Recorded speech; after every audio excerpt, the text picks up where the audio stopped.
আজ শাশুড়ি বৌমার রান্নাঘরে রান্না হবে বেগুন দিয়ে ফ্যাসা মাছের ঝোল।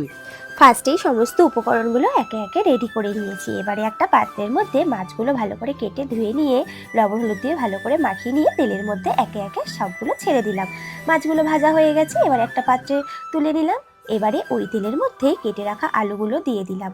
তারপরে একটা পাত্রের মধ্যে কেটে রাখা বেগুনগুলো রেখে ওর মধ্যে পরিমাণ মতো লবণ হলুদ দিয়ে ভালো করে মাখিয়ে নিয়ে এদিকে আলুগুলো ভাজা হয়ে গেছে, তুলে দিয়েছি।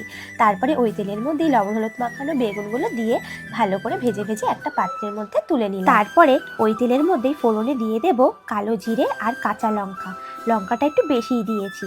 তারপরে ভেজে রাখা আলুগুলো দিয়ে সবটা একসঙ্গে নাড়িয়ে ওর মধ্যে দিয়ে দিলাম টুকরো করে কেটে রাখা টমেটো সব কিছু একসাথে ভালো করে একটু নাড়িয়ে পরিমাণ মতন হলুদ আর লবণ দিয়ে আবারও সবটা একসঙ্গে ভালো করে নাড়িয়ে নিচ্ছি।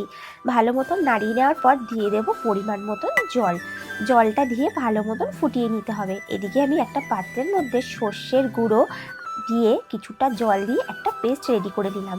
তারপরে যখনই গ্রেভিটা ফুটে আসবে তারপরে ওর মধ্যে দিয়ে দেব বেগুনগুলো আর মাছগুলো।